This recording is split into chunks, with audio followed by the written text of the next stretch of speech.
प्यारे विद्यार्थियों नमस्कार। आज के ऑनलाइन क्लास में आपका स्वागत है। प्यारे विद्यार्थियों, अपना लेसन 9 प्रकाश हमने चालू कर रखा है और इसमें आज की ऑनलाइन क्लास में अपना जो टॉपिक है वो हम लेने जा रहे हैं क्रांतिक कोण। ये जो क्रांतिक कोण है, ये जो घटना है, ये भी मतलब प्रकाश के अपवर्तन से ही मतलब रिलेटेड है। इसके अलावा अपना एक छोटा सा टॉपिक और आएगा इसके बाद में, पूर्णांतरिक परावर्तन। तो ये दो घटनाएं, इनका हम अध्ययन करते हैं। तो क्रांतिक कोण क्या होता है? क्रांतिक जो कोण है, इसकी परिभाषा हम यूँ लिख सकते हैं कि किसी सघन माध्यम में आपतन कोण का वह चरम मान, किसी सघन माध्यम में आपतन कोण का वह चरम मान जिसके संगत विरल माध्यम में अपवर्तन कोण का मान 90 डिग्री हो, उसे ही उस माध्यम का क्रांतिक कोण कहते हैं। देखो, जैसे ये पृथकारी पृष्ठ है और ये नीचे सघन माध्यम है। अब देखिए, ये प्रकाश की किरण है, सघन माध्यम से जा रही है और सघन माध्यम से ऊपर विरल माध्यम में जाती है। तो पृथकारी पृष्ठ से टकराकर ये अपने मूल पथ से क्या हो जाती है? विचलित हो जाती है। और यहाँ देखो अभिलंब का निर्माण करती है, यह अभिलंब है। तो प्रकाश की किरण जब सघन माध्यम से जब विरल माध्यम में जाती है तो पृथकारी पृष्ठ से टकराकर ये अपने मूल पथ से क्या हो जाती है? ये विचलित हो जाती है। तो इस घटना को हम क्या कहते हैं? प्रकाश का अपवर्तन कहते हैं। ठीक है। अब बताएं कि ये प्रकाश की किरण सघन माध्यम से चलकर जैसे ये विरल माध्यम में मतलब प्रवेश करती है, तो ये विरल माध्यम में न जाकर यही प्रकाश की किरण जब इस पृथकारी पृष्ठ के क्या हो जाती है, मतलब सघन माध्यम से चलती है और पृथकारी पृष्ठ से यहाँ टकराती है, टकराकर इस पृथकारी पृष्ठ के क्या हो जाती है? समानांतर हो जाती है। मतलब ये विरल माध्यम में बिल्कुल भी नहीं जाती है और ये इस पृथकारी पृष्ठ के क्या हो जाती है? समानांतर गमन करती है। तो ये प्रकाश की किरण इस अभिलंब के साथ यहाँ देखो 90 डिग्री का कोण बना रही है। कितने डिग्री का कोण बनाती है? 90 डिग्री का। मतलब 90 डिग्री के कोण से ये मतलब विचलित हो रही है। तो इसी घटना को क्या कहते हैं? क्रांतिक कोण कहते हैं। तो ये डायग्राम है क्रांतिक कोण का। क्रांतिक कोण इसको हम कहेंगे, जैसे ये पी ओ यहाँ लिख दें क्यू, तो पी ओ ये क्या हो गई? आपतित किरण। ओ क्यू ये क्या है? अपवर्तित किरण हो गई। और ये अपना कोण हो गया क्रांतिक, मतलब क्रांतिक कोण IC। इसको लिखेंगे I से, क्रांतिक कोण। तो क्रांतिक कोण की परिभाषा एक बार पुनः सुनिए। किसी सघन माध्यम में आपतन कोण का वह चरम मान जिसके संगत विरल माध्यम में अपवर्तन कोण का मान 90 डिग्री हो, तो उसे उस माध्यम का क्रांतिक कोण कहते हैं। और ये इसका किरण चित्र मतलब डायग्राम बनाकर आप समझा सकते हैं। ठीक है। आगे देखिए, क्रांतिक कोण के बाद में अपना अगला टॉपिक आता है पूर्ण आंतरिक परावर्तन। पूर्ण आंतरिक परावर्तन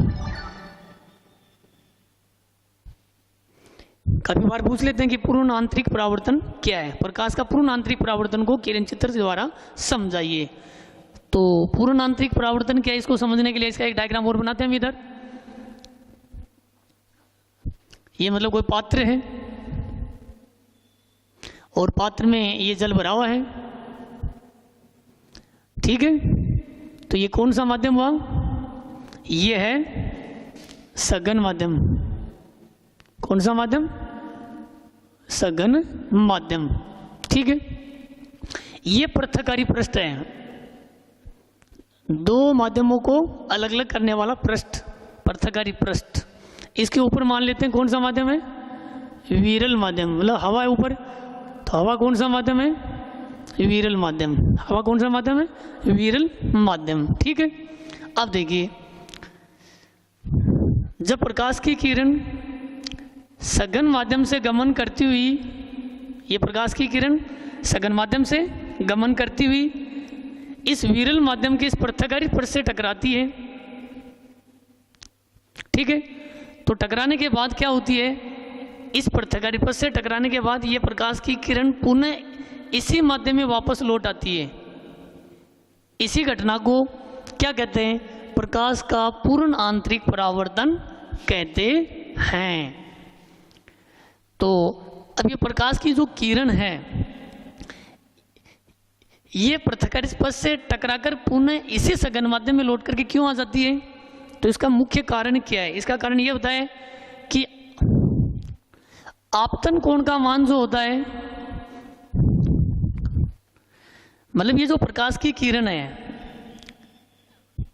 ये सघन माध्यम से गमन करती हुई इस विरल माध्यम के पृथक्कारी पृष्ठ पर क्रांति कोण से ज्यादा कोण पे आपतित हो रही है। मतलब आपतन कोण का मान ज्यादा हो रहा है और क्रांति कोण का मान कम हो रहा है। ठीक है, ये क्रांति कोण है। ठीक है, तो क्रांति कोण का मान आपतन कोण से कम है, इसलिए प्रकाश की किरण विरल माध्यम में बिल्कुल भी न जा करके इस पृथक्कारी पृष्ठ से टकरा करके इसी सघन माध्यम में वापस लौट करके आ जाती है।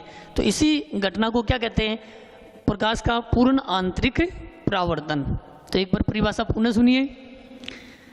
प्रकाश की किरण का सघन माध्यम, प्रकाश की किरण का सघन माध्यम से गमन करके पृथक्कारी पृष्ठ से टकरा करके पुनः इसी माध्यम में वापस लौटना क्या कहलाता है? प्रकाश का पूर्ण आंतरिक परावर्तन। तो पूर्ण आंतरिक परावर्तन के लिए दो शर्त आवश्यक हैं, याद रखना। कितनी शर्तें? दो शर्तें, तभी पूर्ण आंतरिक परावर्तन ये घटना संभव है। पहली घटना क्या है? पहली शर्त यह है कि प्रकाश है वो कौन से माध्यम से गमन करना चाहिए? सघन माध्यम से, मतलब प्रकाश की किरण सघन माध्यम से आनी चाहिए। तो प्रकाश सघन माध्यम में से गमन करता हो,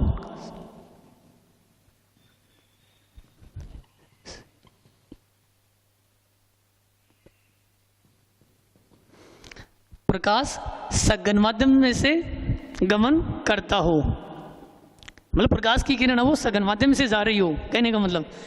तो पहली शर्त तो ये। दूसरी शर्त क्या बताई? दूसरी शर्त है आपतन कोण का मान, आपतन कोण का मान क्रांति कोण से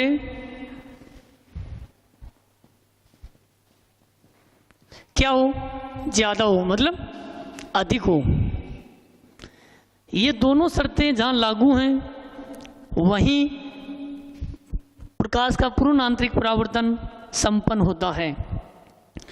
तो प्रकाश की किरण सघन माध्यम से गमन करती हुई विरल माध्यम के पृथक्कारी पृष्ठ पर जब क्रांति कोण से ज्यादा कोण पर जब आपतित हो तो ये प्रकाश की किरण इस पृथक्कारी पृष्ठ से टकरा करके ये वापस पुनः इसी माध्यम में लौट करके आ जाती है। तो प्रकाश की किरण का उसी माध्यम में वापस लौट करके आना क्या कहलाता है? प्रकाश का पूर्ण आंतरिक परावर्तन कहलाता है। और ये इसका डायग्राम है। तो ये आपतित किरण हो गई और ये परावर्तित किरण हो गई, PO Q। तो PO आपतित है और ये हो गई O और Q परावर्तित किरण। ठीक है, तो पूर्ण आंतरिक परावर्तन क्या चीज़ है ये आपके सामने है। कई बार पूछ लेते हैं कि ऐसी घटना बताओ जो प्रकाश के पूर्ण आंतरिक परावर्तन के कारण होती है। तो एक घटना है, उसका नाम याद रखना। प्रकाश के पूर्ण आंतरिक परावर्तन पर आधारित एक घटना है प्रकाश तंतु। प्रकाश तंतु, प्रकाश तंतु जो उपकरण है ये इस पूर्ण आंतरिक परावर्तन की जो घटना है इसी पे मतलब आधारित है, इसी पे ये कार्य करता है। तो प्रकाश तंतु का क्या उपयोग है? प्रकाश तंतु के द्वारा जो संकेत हैं वो एक स्थान से दूसरे स्थान पर भेजे जाते हैं, मतलब संकेतों के संप्रेषण में सहायक है प्रकाश तंतु। तो प्रकाश तंतु है वो किस पे आधारित है? पूर्ण आंतरिक परावर्तन पे। इसी प्रकार जल में कोई प्रखनली डूबी हुई है तो जब हम उसको देखते हैं तो उसकी सतह में चमकती हुई दिखाई देती है। तो जल में तिरछी डूबी हुई प्रखनली की सतह का चमकते हुए दिखाई देना, तो ये घटना भी किसके कारण होती है? पूर्ण आंतरिक परावर्तन के कारण होती है। तो प्यारे विद्यार्थियों, तो ये दो घटनाएं, एक तो हमने पढ़ा क्रांति कोण क्या चीज़ है और एक है प्रकाश का पूर्ण आंतरिक परावर्तन क्या है। तो इन दोनों परिभाषाओं को और इनके जो डायग्राम हैं इनको आप अच्छी तरह याद कर लेना। तो आज के ऑनलाइन क्लास में इतना ही काफ़ी है। धन्यवाद।